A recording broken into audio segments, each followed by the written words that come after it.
क्या हम किसी विशाल से आधुनिक प्रजाति के एलियन के दिमाग में रहते हैं? क्या हम साक्षात भगवान के ही दिमाग के अंश है? क्या हमारा यूनिवर्स जिंदा है?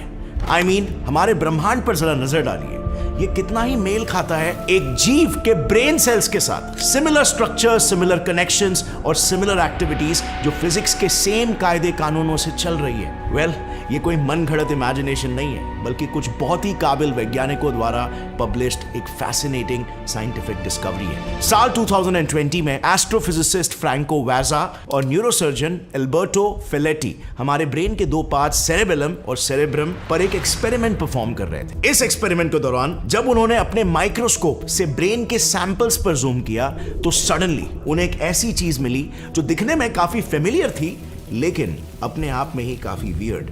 उन्होंने देखा 40x मैग्निफिकेशन पर ब्रेन में जो स्ट्रक्चर्स दिखाई दे रहे थे वो बिल्कुल जेम्स वेब स्पेस टेलीस्कोप द्वारा खींचे गए यूनिवर्स के इस पिक्चर से मेल खा रहे थे। अब दिखने में डेफिनेटली काफी मेल खा रहे, लेकिन क्या इसका मतलब हमारा यूनिवर्स किसी एडवांस्ड बीइंग का एक बहुत बड़ा ब्रेन है? वेल, कुछ ही मिनटों में आप जानेंगे उस रिसर्च ने क्या क्या खुलासे किए। बट अभी के लिए, अगर यूनिवर्स एक विशाल ब्रेन है, ये साइंटिस्टों को कभी पता भी नहीं चलता, तो भी माइंड यू बहुत ही जल्द वो खुद इसे एक जिंदा ब्रेन में बदलने वाले थे, क्योंकि हमारे साइंटिस्ट एक ऐसे नैनोबॉट पर काम कर रहे हैं जो करीब 20 महीनों के अंदर पूरे पृथ्वी को दीमक की तरह निगल सकता है और कुछ सालों में पूरे के पूरे ब्रह्मांड तक। This is fascinating. बट क्या ये हम ह्यूमंस के लिए डरने वाली बात होगी या मानवता का एक बड़ा अचीवमेंट? और नैनोबॉट एग्जैक्टली होते ही क्या है, इसे आगे कहानी में हम डिटेल में समझेंगे। बट इससे पहले फर्स्ट थिंग्स फर्स्ट, चलो जरा ये देख लेते हैं कि इन दोनों रिसर्चर्स को हमारे दिमाग और यूनिवर्स में क्या क्या सिमिलैरिटीज मिली। वाजा और फेलेटी की एक्सपेरिमेंट काफी सिंपल थी। इन्होंने इसमें हमारे ब्रेन और यूनिवर्स की सिमिलैरिटीज को 3 बेसिक पैरामीटर्स पर चेक किया। पहला अपीयरेंस, दूसरा स्ट्रक्चर और तीसरा कॉम्पोजिशन। सबसे पहले जब उन्होंने यूनिवर्स और ब्रेन को कंपेयर किया तो उन्हें दूर दूर तक इसमें कोई भी सिमिलैरिटी नहीं नजर आई थी। But then out of curiosity उन्होंने सोचा कि क्यों ना इन्हीं ब्रेन स्ट्रक्चर्स को माइक्रोस्कोप में मैग्निफिकेशन बढ़ाकर देखा जाए, देखते हैं कि कैसे पैटर्न्स नजर आते हैं। और फिर जैसे ही उन्होंने मैग्निफिकेशन को बढ़ाया, उन्हें ये देखा ब्रेन के सैंपल्स में यूनिवर्स में मौजूद गैलेक्सीज जैसे छोटे छोटे डॉट्स थे, यानी कि ब्रेन सैंपल्स और यूनिवर्स के इमेजेस पर थोड़ा सा ही जूम करने पर उनमें सिमिलैरिटीज दिखना शुरू हो गए। एंड फाइनली जब उन्होंने इन सैंपल्स को अपने मैक्सिमम मैग्निफिकेशन पर जूम किया, then they were literally shocked.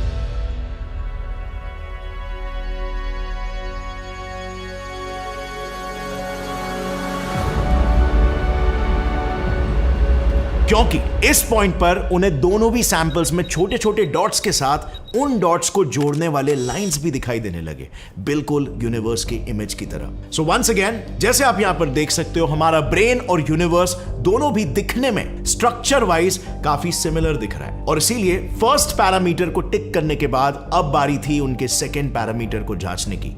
और इस जांच का नतीजा कुछ ऐसा निकला जिसे शायद उन्होंने कभी भी एक्सपेक्ट नहीं किया होगा। उन्होंने ये देखा, ऑन एन एवरेज ब्रेन का एक न्यूरॉन उसके बगल में मौजूद 4 न्यूरॉन्स के साथ कनेक्टेड होता है, और वहीं पर यूनिवर्स में भी ऑन एन एवरेज एक गैलेक्सी उसके बगल में मौजूद 5 गैलेक्सीज के साथ कनेक्टेड होती है। This was crazy. Micro level पर उनके स्ट्रक्चर में इतनी स्ट्राइकिंग सिमिलैरिटी थी, ये दोनों पैरामीटर्स इसी ओर इशारा कर रहे थे कि यूनिवर्स शायद वाकई में एक ब्रेन हो सकता है। लेकिन इस बात को और पुख्ता करने के लिए उन्होंने अपने फाइनल पैरामीटर पर भी इन्हें कंपेयर करना शुरू किया। इसमें उन्होंने सबसे पहले इन दोनों में मौजूद ऑब्जेक्ट्स के नंबर्स को कंपेयर किया, और इनके कैलकुलेशन के मुताबिक ब्रेन में 69 बिलियन न्यूरॉन्स है और यूनिवर्स में 100 बिलियन गैलेक्सीज है। एंड नाउ आई नो काफी ज्यादा डिफरेंस लग रहा होगा, बट सरप्राइजिंगली ब्रेन के 69 बिलियन न्यूरॉन्स उसका 30% मास है, और यूनिवर्स के 100 billion galaxies, you guessed it right, universe का 30% मास है। एंड दैट्स नॉट ऑल, ये सिमिलैरिटीज यहीं पर खत्म नहीं होती। इनके बचे हुए 70% मास का कॉम्पोजिशन भी सिमिलर है। आई मीन दोनों भी एंटिटीज यानी कि ब्रेन और यूनिवर्स मेजरली ऐसे इनर्ट सब्सटेंसेस से बने हैं जो अपने आसपास के किसी भी चीज के साथ इंटरैक्ट नहीं करते। ब्रेन के केस में फॉर एग्जांपल वो सब्सटेंस है पानी, और यूनिवर्स के केस में वो सब्सटेंस है डार्क एनर्जी। लेकिन friends, hold on a bit, क्या हम सिर्फ स्ट्रक्चरल सिमिलैरिटीज के बेसिस पर यूनिवर्स को ब्रेन का एक रेप्लिका कह सकते हैं? क्योंकि ब्रेन का मेजर मेजर काम होता है सोचना। तो क्या हमारा यूनिवर्स भी सोच सकता है? Is our universe alive?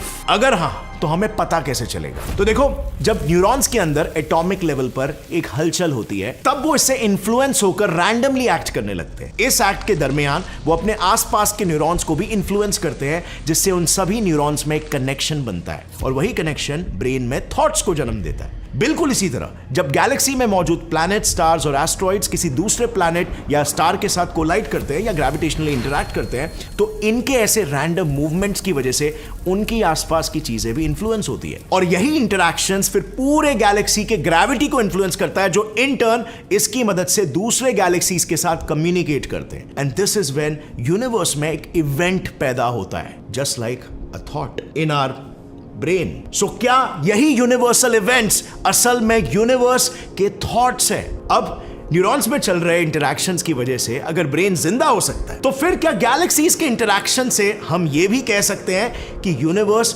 भी जिंदा है? Well, that's a fascinating thought, right? अब जस्ट बिकॉज इस सवाल का जवाब हमारे पास नहीं है, मे बी आप लोग को ऐसा लग रहा होगा कि ये कॉन्सेप्ट काफी सिली है, but let me inform you, साइंटिस्टों का ऐसे वियर्ड और सिली थॉट्स को फॉलो करने के पीछे एक मेजर रीजन है। वो ये है कि यूनिवर्स के एक ब्रेन होने से फिजिक्स के कई सारे लॉन्ग स्टैंडिंग प्रॉब्लम्स सॉल्व हो सकते हैं, including the biggest problem of the all, quantum physics और क्लासिकल फिजिक्स के बीच का कनेक्शन ढूंढने का।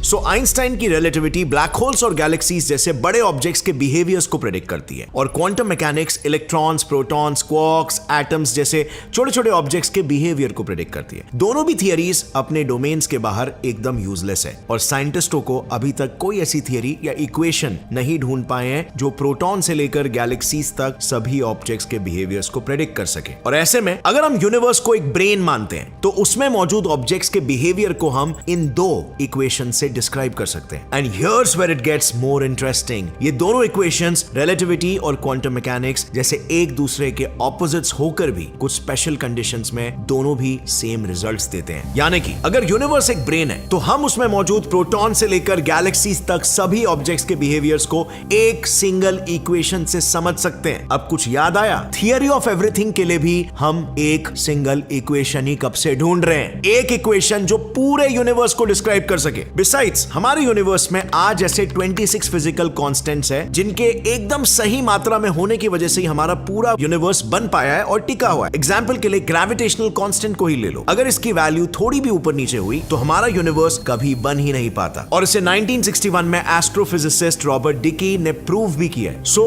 इसका मतलब बिल्कुल साफ है, यूनिवर्स को ब्रेन का एक रेप्लिका समझने से काफी सारी चीजें सेंस बनाने लगती है। But friends, you know what, जहां पर एक ग्रुप ऑफ साइंटिस्ट इसे सपोर्ट कर रहे हैं, वहीं पर एक दूसरी लॉबी भी है जो इसे टोटल नॉनसेंस समझती है। उन्हें ऐसा लगता है कि ये सिर्फ हमारा कंफर्मेशन बायस है जो हमें वही चीज दिखा रहा है जो हम देखना चाहते हैं। क्योंकि थर्मोडायनामिक्स की नींव रखने वाले फिजिसिस्ट लुडविग बोल्ट्जमैन के हिसाब से ये सब कुछ जो हमें दिख रहा है वो महज बस एक इल्यूजन है। लाइक इस क्लिप को देखो, इस क्लिप में दिखाया गया स्ट्रक्चर एक सर्टेन एंगल पर ही एक फेस बनाता है। अगर हम इसे थोड़ा सा भी मोड़ दे तो आप देख सकते हो ये एक लकड़ियों का रैंडम स्ट्रक्चर है। जस्ट लाइक दिस, मैंने जो आपको जेम्स वेब स्पेस टेलीस्कोप की पहली इमेज दिखाई थी, उसके साथ भी ऐसा हो सकता है। जैसे ही हम यहां पर अपना पर्सपेक्टिव बदलेंगे तो इन इमेजेस में दिख रहे गैलेक्सीज का अरेंजमेंट भी चेंज हो जाएगा। अब चलो मान भी लेते हैं कि हमारा ब्रेन इसमें ट्रिक नहीं हुआ है और यूनिवर्स सच में एक लिविंग ब्रेन ही है, तो इस कॉन्सेप्ट में भी अभी तक एक बहुत बड़ी प्रॉब्लम है। हमारे ब्रेन का साइज है 140 मिलीमीटर और उसमें इलेक्ट्रिकल सिग्नल्स या इंफॉर्मेशन 100 मीटर्स पर सेकेंड की स्पीड से ट्रैवल करती है। यानी कि हमारे केस में एक थॉट इंस्टेंटेनियसली जनरेट होता है। अब यही चीज अगर हम यूनिवर्स पर अप्लाई करें तो ऑब्जर्वेबल यूनिवर्स का साइज है 93 बिलियन लाइट ईयर्स और इसमें इंफॉर्मेशन 3 × 10⁻⁸ मीटर्स पर सेकेंड की स्पीड से ट्रैवल करती है। यानी कि हमारे ब्रेन के कंपैरिजन में यूनिवर्स में एक थॉट को बनने के लिए tens of billions of years लगेंगे, जबकि इस यूनिवर्स की एज ही है 13.6 बिलियन ईयर्स। और इसीलिए फ्रेंड्स, हमें कुछ और पुख्ता सबूत लगेंगे before we can truly conclude कि हाँ, ब्रह्मांड वाकई में एक दिमाग है और साइंटिस्ट इस पर अभी काम भी कर रहे हैं। पर इस कॉन्सेप्ट ने इमेजिनेशन के फ्लड गेट्स ओपन कर दिए, बिल्कुल सिमुलेशन थियरी की तरह। जो ये दावा करती है कि हमारा ब्रह्मांड एक एडवांस्ड एलियन प्रजाति द्वारा क्रिएटेड एक सिमुलेशन है। अब इस पर मैंने एक डिटेल वीडियो ऑलरेडी बनाया है जो आप सिंपली यूट्यूब पर सर्च करके देख सकते हो। But talking about simulation and brain, जिस स्पीड से आज इंसानों की टेक्नोलॉजी इतनी एडवांस हो रही है, हमारे खुद के पास ही वो पावर आ जाएगी जो पूरे ब्रह्मांड को ही एक विशाल दिमाग बना सकती है। Welcome nanobots. एक कंप्यूटर इंजीनियर बिल जॉय के प्रेडिक्शन के अनुसार 2030 तक ऐसे नैनोबॉट्स बनने वाले हैं जो अपने आप को रेप्लिकेट करके अपने जैसे ही कई सारे नैनोबॉट्स बना सकते हैं। और अगर ये किसी गलत इंसान के हाथ लग गए तो वो पोटेंशियली इनसे पूरे यूनिवर्स को तक खत्म कर सकते हैं। You will be shocked to know कि ऐसे नैनोबॉट्स 2030 छोड़ो 2020 में ही बन चुके हैं। दरअसल साल 2020 में कुछ यूनिवर्सिटीज के रिसर्चर्स ने फ्रॉग्स के कुछ स्टेम सेल्स को लिया और उन्हें एआई के मदद से मॉडिफाई करके सूटेबल एनवायरनमेंट में ग्रो करने के लिए रख दिया। कुछ दिनों बाद जब उन्होंने उन सेल्स को नॉर्मल सेल्स के साथ रखकर माइक्रोस्कोप के नीचे ऑब्जर्व किया, तब दे वर माइंड ब्लोन। उन्होंने देखा कि एआई मॉडिफाइड सेल्स उनके सराउंडिंग में मौजूद नॉर्मल सेल्स को खाकर अपने जैसे ही दूसरे एआई मॉडिफाइड सेल्स पैदा कर रहे हैं। अब अगर हम इसी बिहेवियर को कंसिडर करें कि ये नैनोबॉट्स 1 मिनट में एक नया नैनोबॉट बना रहे हैं, तो इस स्लो रेट पर भी वो सिर्फ 20 महीनों के अंदर पूरे पृथ्वी पर कब्जा कर सकते हैं और एक network of consciousness and intelligence बिछा सकते हैं, जो कि और एक्सपैंड होता चला जाएगा गैलेक्सीज तक, क्लस्टर्स तक और फाइनली पूरे यूनिवर्स भर में। एंड देन उस पॉइंट पर अगर कोई हमारे ब्रह्मांड को देखेगा तो उन्हें ऐसे लगेगा कि ये एक बड़ा जीता जागता एक्टिव ब्रेन है और इलॉन मस्क का एआई थ्रेट सच साबित होगा। Mark my words, AI is far more dangerous than nukes. So definitely ये टेक्नोलॉजी गलती से भी गलत लोगों के हाथ में ना लगे, बस यही हमारी दुआ रहेगी। बट अभी के लिए we are left with only one question. So friends, आपको क्या लगता है, क्या वाकई में हमारा यूनिवर्स एक एडवांस बीइंग का ब्रेन है? कमेंट्स में जरूर बताना आपकी क्या ओपिनियन है, क्योंकि आए दिन यूनिवर्स के बारे में ऐसी कई सारी नई हाइपोथेसिस सामने आती रहती है जिस पर लोग अपने ओपिनियंस देते रहते हैं, लेकिन उसमें से कुछ ही हाइपोथेसिस सभी साइंटिफिक टेस्ट को पास कर पाती है। लाइक रिसेंटली कुछ कॉस्मोलॉजिस्ट ने यह प्रूव किया है कि हमें जो एज ऑफ यूनिवर्स बताया गया है वो एक्चुअली में गलत है। उनकी रिसर्च के अनुसार बिग बैंग 13.7 बिलियन ईयर्स पहले नहीं हुआ था जैसे हमें बताया गया है, बल्कि 27 बिलियन ईयर्स पहले हुआ था, क्योंकि उन्हें कुछ ऐसे गैलेक्सीज मिले हैं जो 13.7 बिलियन ईयर्स से कहीं ज्यादा पुराने हैं। अब उन्होंने उन गैलेक्सीज को आखिर ढूंढा कैसे और उन गैलेक्सीज ने और क्या क्या सीक्रेट्स खोले, इन सभी सवालों के जवाब मैंने अपने एक वीडियो में ऑलरेडी डिटेल में एक्सप्लेन कर दिया है, जो कि आप यहां पर क्लिक करके उसे देख सकते हो, आई बटन दबाकर या यहां पे कहीं पे आ जाएगा। और फ्रेंड्स, आज के लिए बस इतना ही। उम्मीद है आपको वीडियो इंटरेस्टिंग लगा। एक नया पर्सपेक्टिव, एक नया डिमेंशन इसने आपके सामने खोल दिया, जिसने आपकी क्यूरियोसिटी को स्पार्क किया। अगर हाँ तो सब्सक्राइब कर लो और लाइक करना मत भूलना। And see you next time. Till then, as always, stay curious, keep learning and keep growing. जय हिंद।